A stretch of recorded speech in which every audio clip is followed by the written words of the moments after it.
Pushkin. We spend hours deciding what to buy, but there's a split-second decision that can make or break a sale. Do you have the trust to hit buy now? Agentic commerce is testing that moment more than ever. And that's where PayPal comes in. With 25 years of checkouts, 400 million consumer accounts globally, and the benefit of purchase and seller protection, all of which make sure wherever a purchase starts, it ends with trust. Built for payments, growth, and agentic. PayPal Open, built for all business. Visit paypalopen.com. Purchase and seller protections on eligible transactions only. Terms apply. See paypal.com/risk-management for details. Liberty was never just a word. It has guided every American endeavor for the past 250 years. And now it takes form in a new way. The 2026 Semi-Quincentennial Coin and Medal Program from the United States Mint celebrates the founding ideals that have long shaped our coinage. Available 1 year only, this historic collection features new coin designs, limited edition releases, and reissues. Shop new official coins at usmint.gov/semiq. That's usmint.gov/SEMIQ. Whatever your goal, trade, show, giveaways, client gifts, or team gear, 4imprint has the promo products to match. With thousands of options, from apparel and drinkware to tech and totes, it's easy to find the right fit for your brand and budget, with standout choices at every price point. And with their 360-degree guarantee, you can be 4imprint certain your order will show up just right on time. Explore more at 4imprint.com. 4imprint, for certain. On February 18, 2008, on the first day of spring training, a Major League Baseball player named Andy Pettitte held a press conference. He was a pitcher who, over the course of a long and brilliant career, played for the New York Yankees and the Houston Astros. A straight arrow, a beloved teammate, one of the good guys. But now an investigation by Major League Baseball had found that Pettitte had, on several occasions, used performance-enhancing drugs. I want to apologize to the New York Yankees and to the Houston Astros organizations, and to their fans, and to all my teammates, and to all of baseball fans for the embarrassment I have caused them. He reads from notes, his head bowed in shame. I also want to tell anyone that is an Andy Pettitte fan, I am sorry. Pettitte wanted to come clean. Sort of. I'm not that much of a baseball fan, but I have to say I've always been obsessed with his case. Obsessed to the point where if you sat next to me on an airplane, I would bring it up without warning and bend your ear for a good half hour. First off, what sort of bizarre apology is this? I want to apologize for the embarrassment I caused others. Others? I thought this was about Andy Pettitte and what Andy Pettitte did wrong. I never took this to get an edge on anyone. I did this to try to get off the DL and to do my job. And again, for that, I am sorry for the mistakes I've made. Pettitte says, I was injured. I took performance-enhancing drugs to get healthy, not to get ahead. Does that distinction matter? Then he segues into this long thing about his dad, who he somehow dragged into the whole mess and now wished to drag out of it. He goes on and on about his dad's heart problems. It's all very emotional, but what does his dad's heart condition have to do with the fact he cheated? At the time, everyone weighed in on Andy Pettitte's public statement, including, my favorite, a professor named Holly Weeks, who in the pages of the Harvard Business Review called it a self-protective string of explaining, back-patting, and minimizing with a small wan apology tucked in. Ouch. My name is Malcolm Gladwell. You're listening to Revisionist History, my podcast about things overlooked and misunderstood.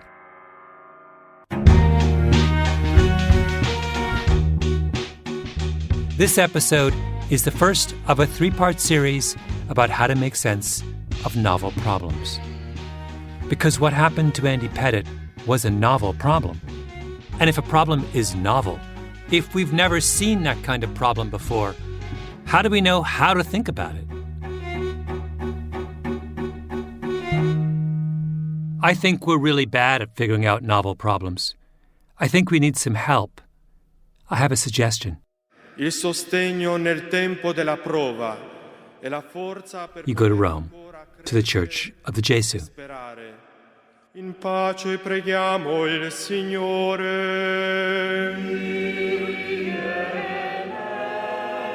The Church of the Jesuit. Built in 1568, the spiritual home of perhaps the most storied of the many separate divisions of the Roman Catholic Church, the Jesuits. Preghiamo per I poveri, I sofferenti e gli smarriti di It is cuore. impossible to describe the interior. It's breathtaking. Color, ornamentation. Take one of those standard-issue Renaissance cathedrals that you can find all over the world, caffeinated heavily. That's the Church of the Jesuit. And you can see on one side, you can see Saint Ignatius being presented to God by Saint Peter. Saint Peter was the first pope, and Ignatius was the first superior general of the Jesuits. Saint Ignatius is buried there, while Saint Francis Xavier, only his right arm, as you can see on the altar. That's his right arm, which he used to baptize so many people. So only his right arm is there. Yes, Where is the rest of? In India. The Jesuit order was founded in the 16th century by St. Ignatius of Loyola, a Spanish nobleman. They're famous as the educators of the Roman Catholic Church. There may well be a Loyola high school or university in your town, or a school named after St. Francis of Xavier, another legendary Jesuit. Georgetown University is a Jesuit school. So is Boston College. The Jesuits are intellectual, austere. And 500 years ago, the Jesuits pioneered a specific approach to solving problems that were new to the world. It's called casuistry.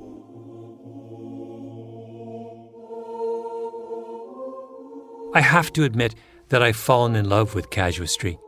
In this episode and the two that follow, I want to explain the beauty and the power of the casuistic method. It can help with life and death issues, help us resolve some of our most divisive controversies, but also smaller things as well. From the Church of the Jesuit, my guide took me next door to the rooms where St. Ignatius lived. His shoes are still in the bedroom from 500 years ago, all battered and worn.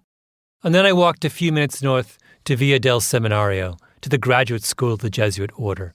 A magnificent building with an enormous sunlit courtyard and a staircase so wide a carriage could drive up it.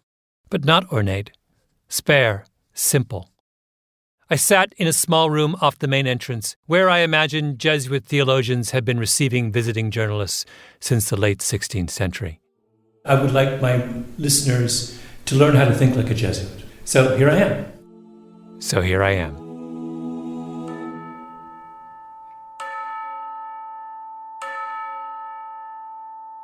Now, casuistry comes from the word casus.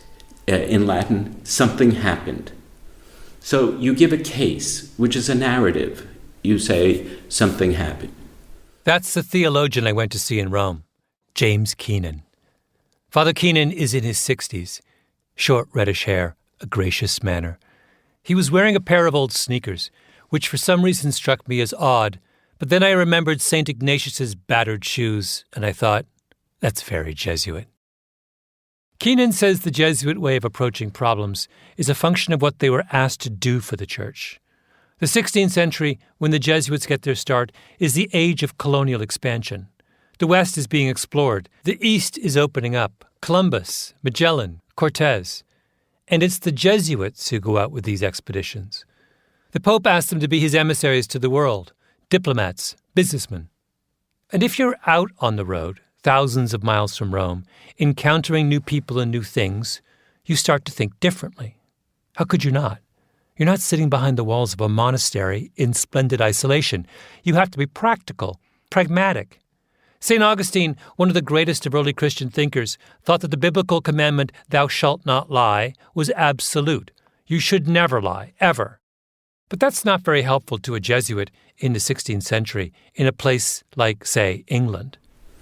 Now, say you're in England and Queen Elizabeth is the queen and she's not recognized as the sovereign by the Catholics. And you've just arrived as a priest, and if you tell the soldier that you're a priest, you're going to be dead. So is it moral to lie if you're being asked if you're a Catholic when answering truthfully means that you're dead? That kind of question is just the beginning. There's never been international law because everybody had their own countries. Now they're finding out that there are not only new lands that have never been explored, but there are people in those lands. What jurisdictions are there? What questions of sovereignty? What questions of prerogatives are there? And a whole host of questions arise that are political and governmental. And that's going to raise, well, how do you make a decision about this? In response, the Jesuits reach a really important conclusion, which is that when it comes to new problems, you can't start by appealing to a principle. Principles don't help, because principles are the product of past experience, and they're only helpful so long as you're still living in the world those past experiences help create. When you're confronted with a situation you haven't encountered before, then you're in uncharted territory. In those situations, the Jesuits argue, you have to proceed on a case-by-case basis. Now, what does that mean? Well, to give just one example, there was a huge controversy over maritime shipping in the 16th century. Keenan has studied it extensively. The Catholic Church in those days had an absolute prohibition against usury. It was immoral to charge any interest on a loan. When that prohibition was enacted centuries before, it made sense. Many loans were from wealthy people lending to desperately poor farmers, and the farmers were being exploited. But in the 16th and 17th century, as the world opened up, merchants started shipping valuable cargoes overseas: tea, furs from the New World, sugar, rum, and they wanted to buy insurance on their cargo. But was the premium that someone might pay an insurance carrier usury? It was a huge issue within the church at the time. Many said it was usury, but the Jesuits replied, no, insurance is a novel problem, and you can't solve novel problems with old principles. Thomas Aquinas in the 13th century wrote that a general rule applies generally, and the more you descend into the particulars, the more it's no longer a general rule. Descend into the particulars. Understand what is distinctive about the case under consideration. That's what the Jesuits started to do. How? First, they would find a standard case. That is, a case that's in the same general territory, where we've already reached agreement. So, usury looks like an insurance premium, and everyone agrees that usury is wrong. That's a standard case. The Jesuits say, though, there's another relevant standard case. Think of the captain of the ship. He's also a kind of insurance. People pay him something like a premium to make sure the ship travels safely from point A to point B, and everyone agrees the captain is a good idea. Next, the Jesuits create what they call a taxonomy. They ask, how close does the case in question come to the standard cases? So is the premium paid for maritime insurance more like something you would pay a loan shark, or more like the money you would pay for a good captain? So they keep looking for all sorts of similarities, and then they look for where's the breaking point. Where is it no longer legitimate? And in the case of maritime insurance, the Jesuits say, insurance doesn't look that much like usury. It looks like the captain. The captain is there to make sure the ship gets from A to B safely. Insurance is there to make sure the value of the cargo gets from A to B safely. Do you see how brilliant that is? Everyone was going in circles around this question, and principles weren't helping. One side shouting, Pope Gregory IX ruled on this in 1287. The other side accusing the church of being stuck in the past. There are pirates out there. Round and round and round. Jesuits just say, stop. Let's break it down step by step. Maritime insurance is just another kind of captain, and we're all in favor of captains, right? I was not raised as a Catholic. This was all new to me. I love it. So next, let's go Jesuit on the case of Andy Pettit.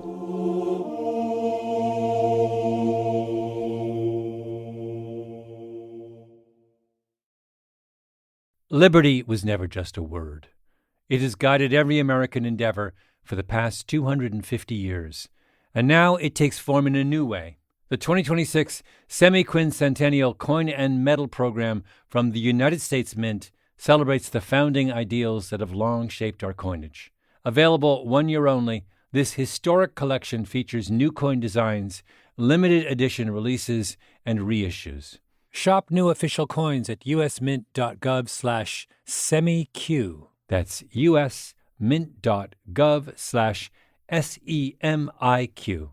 We spend hours researching products online and deciding what to buy, but there's a split-second decision that can make or break a sale. Do you have the trust to hit the Buy Now button? The way we discover and compare things is evolving, happening faster and influenced by new forms of intelligent advice. But the underlying trust question doesn't go away. If anything, it's more important than ever. That's where PayPal comes in. For more than 25 years, they've been a trusted way to pay. And now PayPal can make the agentic era of commerce work for merchants, letting them maintain control of their brand, their customer relationships. So even as the way we shop changes, the moment that matters most still feels familiar and deeply dependable. Built for payments, growth, and agentic. PayPal Open, built for all business. Visit paypalopen.com to get started. Purchase and seller protections on eligible transactions only. Terms apply. See paypal.com/risk-management for details. This show is sponsored by BetterHelp. BetterHelp's 2026 State of Stigma report surveyed 2,000 Americans and revealed that 85% of Americans believe getting support is wise, yet 74% say society discourages people from doing so. This makes no sense, right? If you have a toothache, society doesn't discourage you from seeing a dentist. If your car breaks down, society doesn't discourage you from seeing a mechanic. If your heart is literally broken, as in not functioning, society doesn't discourage you from seeing a cardiologist. But if your spirit is broken, if you're struggling with some burden, society says you don't deserve help. I think it's time to end this self-defeating contradiction. Your spirit is not less worthy of our concern than your heart or your teeth or your car. Which brings me back to BetterHelp. BetterHelp has quality therapists. They work according to a strict code of conduct and are fully licensed in the U.S. Don't let stigma stand in the way of support. Start therapy with BetterHelp. Sign up and get 10% off at betterhelp.com/Gladwell. That's better, HELP.com/Gladwell. For more than a decade, there has been widespread illegal use of anabolic steroids and other performance-enhancing substances by players in Major League Baseball. In January of 2007, George Mitchell, former Senate Majority Leader, former key negotiator in the Northern Ireland peace process, testified before Congress on the results of his 20-month investigation into the use of performance-enhancing drugs in baseball. The evidence we uncovered indicates that this has not been an isolated problem involving just a few players or a few clubs. The Mitchell report was 409 pages long. It named countless baseball players as illegal drug users, including, on page 224, Andy Pettitte. The allegation came from one of Pettitte's closest friends, his trainer, Brian McNamee. Quote, from April 21st to June 14th, 2002, Pettitte was on the disabled list with elbow tendinitis. McNamee traveled to Tampa at Pettitte's request and spent about 10 days assisting Pettitte with his rehabilitation. McNamee recalled that he injected Pettitte with human growth hormone on 2 to 4 occasions. The year before, the same allegation about Pettitte had surfaced in a news report. Pettitte had denied everything, but now baseball was in turmoil over performance-enhancing drugs. Names were being named. Pettitte was forced to come clean. I want to apologize to the New York Yankees and to the Houston Astros organizations and to their fans and to all my teammates and to all of baseball fans for the embarrassment I have caused them. But then the apology isn't good enough. People get upset at him. He gets defensive. Round and round. You deny, you get caught, you apologize, the apology doesn't work. The same circus that happens with all these cases. Okay, but what would the Jesuits say? They would say, wait, this is a novel problem. Baseball players using genetically engineered hormones to heal injuries isn't something that's happened before. Our set of existing principles do not help us. This is a time for casuistry. So, are there standard cases out there, something reasonably analogous that we all agree on, to help us make sense of this novel problem? It turns out there are. Standard case number 1. A pitcher named Tommy John. Perhaps you've heard of him. Tommy John was very good as Pettit. He played for the Los Angeles Dodgers and the Yankees, a big friendly guy from the Midwest. Also raised Catholic, as was Andy Pettit. Not that it matters, but if you're going to go Jesuit on matters of baseball, maybe it's more appropriate to stay in the family. July 17th, 1974, I'm pitching against the Montreal Expos. I get right to the point where you're going to throw, and I felt this pain in my elbow like I've never had in my life. That's Tommy John in an ESPN documentary, looking back on the injury that made him famous. And I shake my arm, get the ball back, and I throw again, and the same pain. And the ball goes home plate. He's clearly told the story a million times before. He has it down. The grimace, the aborted throwing motion. I go, time. I walk off the mound. Walt Austin's coming this way, and I said, Walter, I've hurt my arm. Get somebody in. Tommy John tore the ulnar collateral ligament in his elbow, which is the tendon that basically holds your arm together. Baseball pitchers are always tearing their ulnar collateral ligament because throwing a baseball at 95 miles per hour is an extraordinarily unnatural act. And in that era, the early 1970s, if you did that to your elbow, your career was over. You'd never pitch again. But John had a very resourceful orthopedic surgeon named Frank Jobe. And Jobe had a brilliant idea. He'd take a very similarly sized tendon from the forearm, a tendon that isn't much used, and graft it onto John's damaged ligament.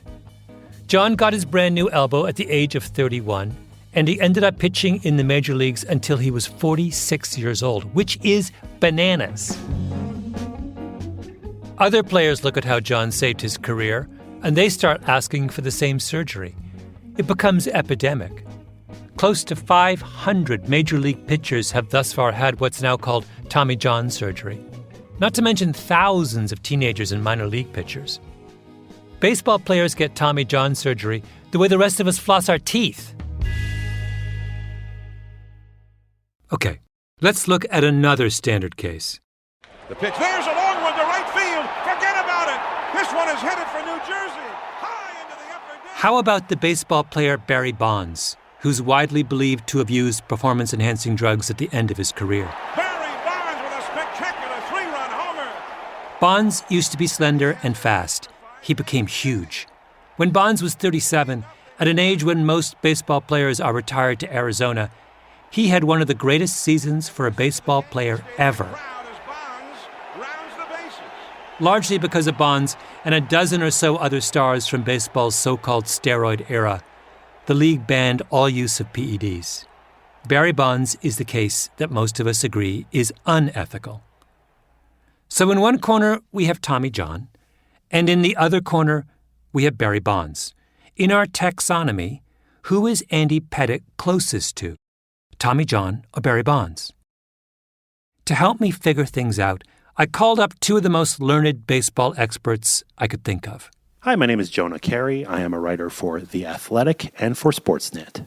Jonah Carey, who was one of those people I suspect tried rocket science as a kid, found it too easy, and took up baseball analytics instead. I interviewed Dr. Frank Jobe back in 2002, I believe, and he said that the big risk of this surgery was that if you did it, the person's hand would become a claw, which is terrifying, that you put a new tendon in and essentially it messes with the arm so much that you don't even have any tactile ability whatsoever. That was the risk. That was the risk that Tommy John took. Carey points out that creating a new ulnar collateral tendon doesn't make you a better pitcher. It just means that you can pitch the way you pitched before. It's restorative. The tendon is there as a stabilizer. It essentially allows you to use the force that you have and the mechanics that you have and the physical strength that you have to throw as hard as possible without risk of anything happening. It keeps the arm in place. There's not a huge amount of difference between Tommy John's stats before his surgery and Tommy John's stats after his surgery. The surgery turned him back into the Tommy John we have always known. That's not the same as Bonds. Bonds used drugs that turned him into something new. A man who typically hit between 30 and 40 home runs a year suddenly and unexpectedly hit 73. 73. He is on top of the all-time home run list. Next, I called up. This is George Will. Political commentator, baseball fanatic, and most crucially for our purposes, the son of Professor Frederick Will, philosopher and epistemologist.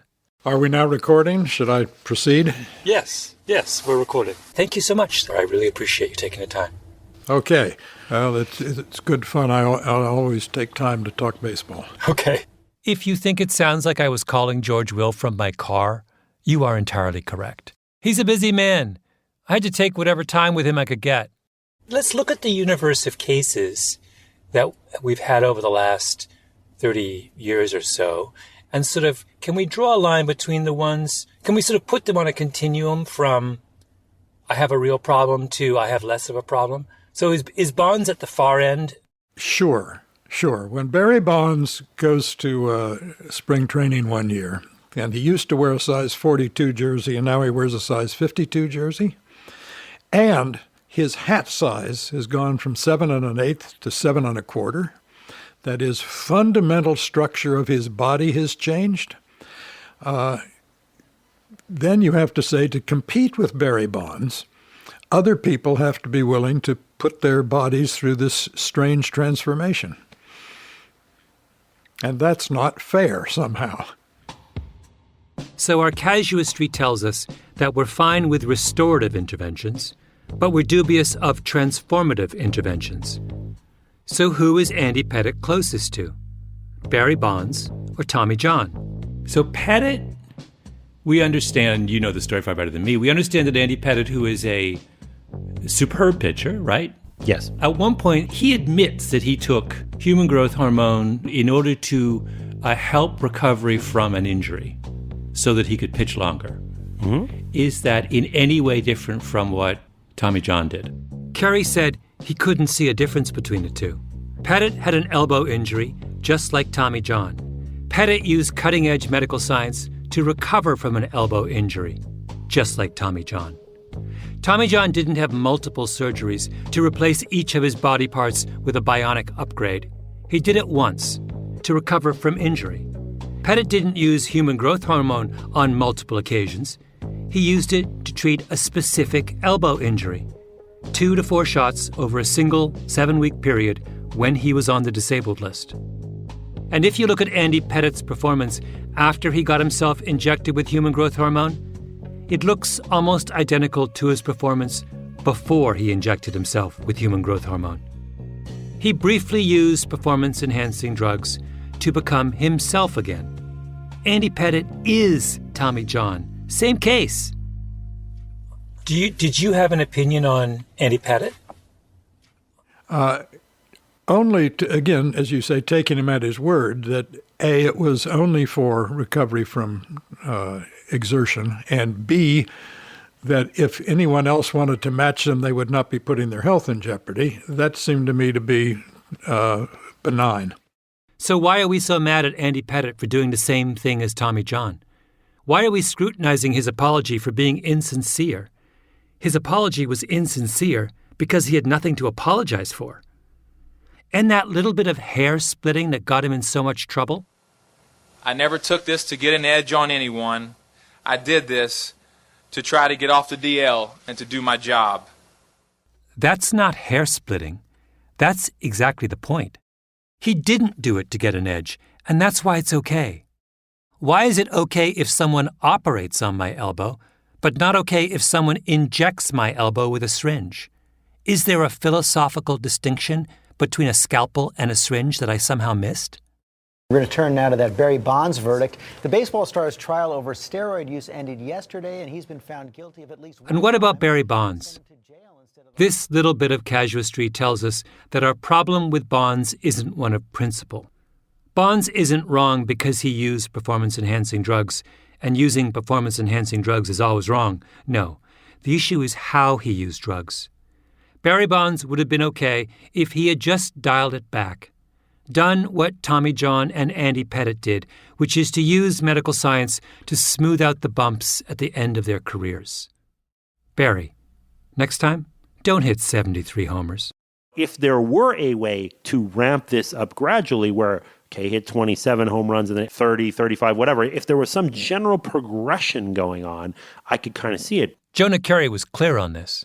Right? If at 37, he turns himself into a bulkier power player without the speed, who walks a lot and is hitting 30 homers a year, he's not only just in the hall in an instant, he's one of the greatest players of all time, right? We're all celebrating Barry Bonds if that happens.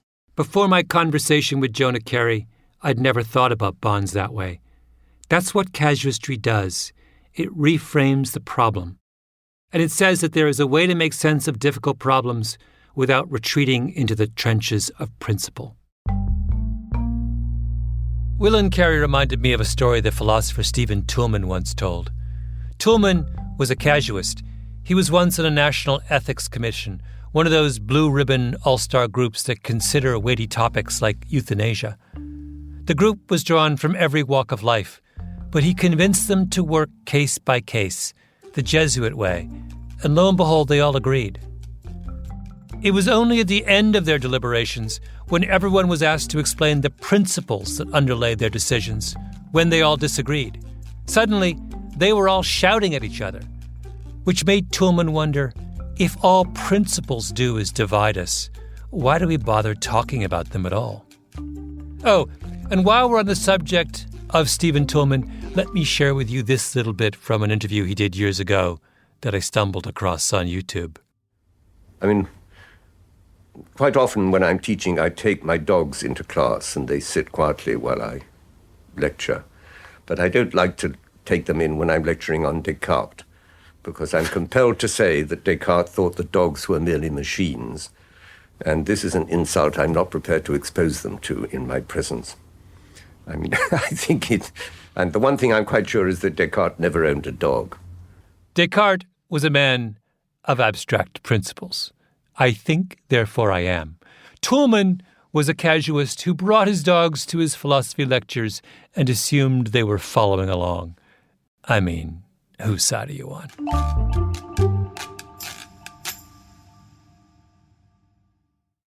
Liberty was never just a word. It has guided every American endeavor for the past 250 years. And now it takes form in a new way. The 2026 Semi-Quincentennial Coin and Medal Program from the United States Mint celebrates the founding ideals that have long shaped our coinage. Available 1 year only, this historic collection features new coin designs, limited edition releases, and reissues. Shop new official coins at usmint.gov/semiq. That's usmint.gov/SEMIQ. We spend hours researching products online and deciding what to buy, but there's a split-second decision that can make or break a sale. Do you have the trust to hit the Buy Now button? The way we discover and compare things is evolving, happening faster and influenced by new forms of intelligent advice. But the underlying trust question doesn't go away. If anything, it's more important than ever. That's where PayPal comes in. For more than 25 years, they've been a trusted way to pay. And now PayPal can make the agentic era of commerce work for merchants, letting them maintain control of their brand, their customer relationships, so even as the way we shop changes, the moment that matters most still feels familiar and deeply dependable. Built for payments, growth, and agentic. PayPal Open, built for all business. Visit paypalopen.com to get started. Purchase and seller protections on eligible transactions only. Terms apply. See paypal.com/risk-management for details. Whether you're planning a big event, launching a new campaign, or just stocking up on team gear, finding the right promotional products makes all the difference. That's why so many brands turn to 4imprint. They offer thousands of options, from on-trend apparel and premium drinkware to tech, totes, and giveaways, so you'll find the right fit for any audience, purpose, or budget. You can customize it all: your logo, your message, your look, and many items come with no setup charge to help you save. And if you're really watching the bottom line, you'll find standout choices at every price point, so you can make a real impact while staying on budget. Plus, you'll get expert help, fast turnaround times, and their 360-degree guarantee, so you can be 4imprint certain your order will arrive on time and look exactly right.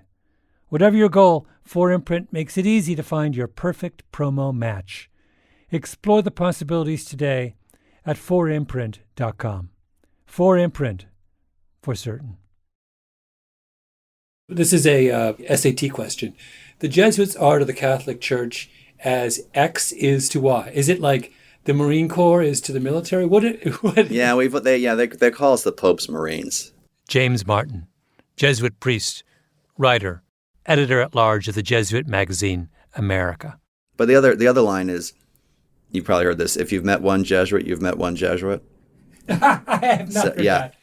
Martin is very 21st century Jesuit. He looks like he runs marathons, very energetic. He has 246,000 Twitter followers. I asked him to talk to me about casuistry because it's obviously been applied to much more troubling situations than ethics in professional baseball. And he told me a story. It was about the aftermath of that terrible shooting a few years ago at the Pulse nightclub in Orlando, Florida.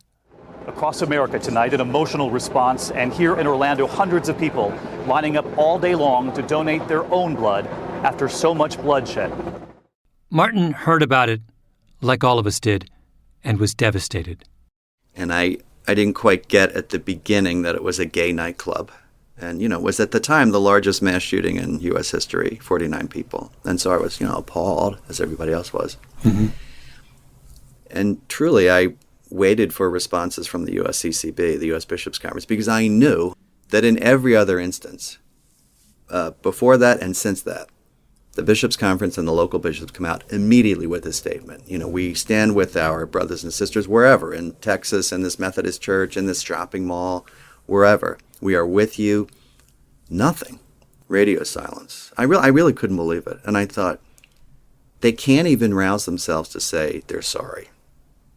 Do you think it was deliberate like that, or was it? No, one of my professors of moral theology at Boston College, who I think you'd really like in terms of his writing, Jim Keenan. I met with Jim Keenan in Rome. Perfect person to talk to. He points out that for Jesus in the Gospels, sin is usually not where people are weak but trying, people are really struggling, but where people are strong and not bothering. So, for example, the Good Samaritan, the priest, and the Levite they don't bother. They just don't bother. They could help the guy, but they don't bother. And so Jim Keenan said, for Jesus, sin is a failure to bother to love. And so after Orlando, the bishops just didn't bother. They didn't bother. And I thought that was sinful. And I was really angry about it. Now, James Martin is angry. He thinks that some of his religious superiors have acted sinfully. So what does he do? He descends into the particulars. The specific case in front of us is about the Catholic Church's moral response to gay people. Are there gay people within the Catholic Church? Yes, there are. Who are they exactly? Well, they are people with a certain sexual orientation, but they're more than that. I mean, the thing that most people misunderstand about LGBT Catholics and LGBT Christians is that for them it's not often about their sexuality. It's about Jesus. It's about prayer. It's about God and their relationship to the church and the sacraments and helping the poor and their friends. And so their sexual lives are just a part of it. So it would be like saying if a straight person came to me, what would you say to them about sex? Well, that might be one thing we talk about, but that's not the whole thing we talk about. What's the most important particular about gay people within the Catholic Church? That they're Catholics. I always like to say to people, it's not a question of making them Catholic. They're already Catholic. They're baptized. It's their church, just as much as the Pope or the bishop or me. Now Martin does some taxonomy. We have a group within our church who, in one respect, behave in a way that's contrary to church teaching. What other cases are like that?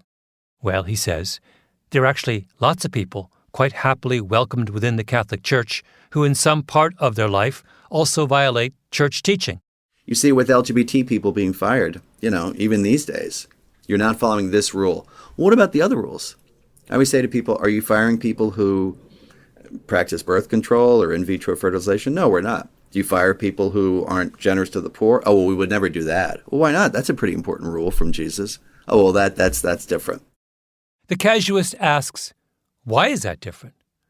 How is the biblical directive to give to the poor, a teaching that has been at the center of Christian practice for 2,000 years, somehow less essential than being straight?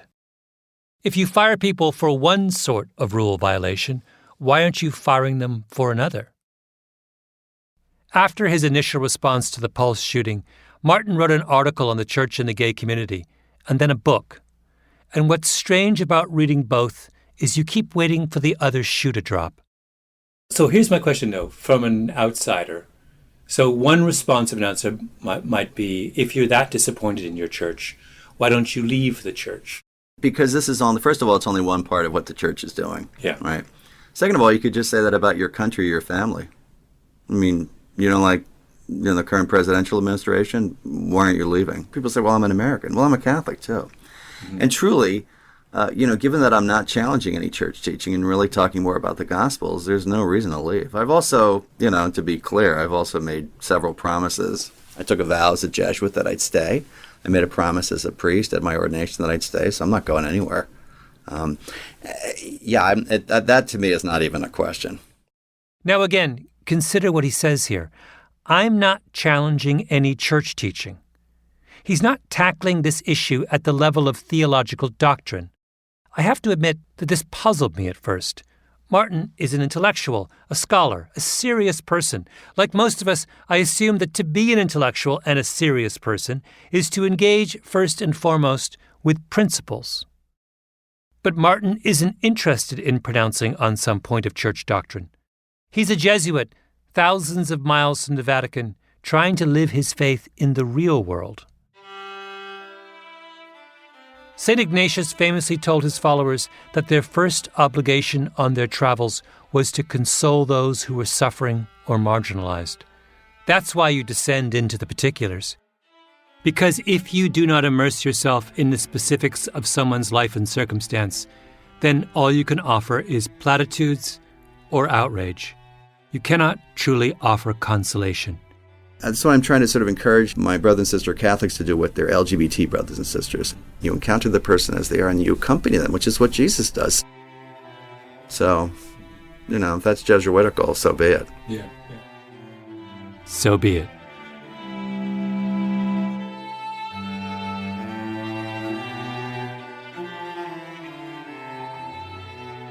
Revisionist History is produced by Mia Lobel and Jacob Smith, with Camille Baptista. Our editor is Julia Barton. Flawn Williams is our engineer. Fact-checking by Beth Johnson. Original music by Luis Guerra.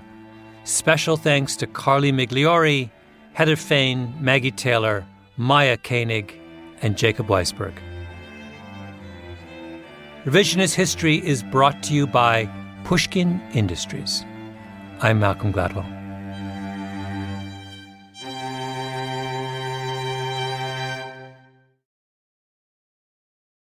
We spend hours deciding what to buy, but there's a split-second decision that can make or break a sale.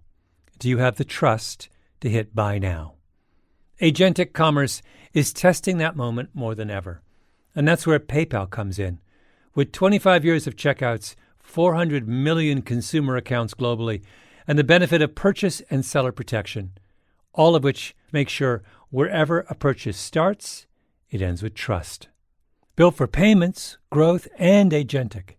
PayPal Open, built for all business. Visit paypalopen.com. Purchase and seller protections on eligible transactions only. Terms apply. See paypal.com/risk-management for details. Liberty was never just a word. It has guided every American endeavor for the past 250 years. And now it takes form in a new way.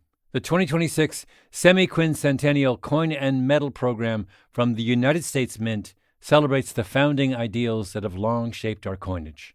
Available 1 year only, this historic collection features new coin designs, limited edition releases, and reissues. Shop new official coins at usmint.gov/semiq. That's usmint.gov/SEMIQ.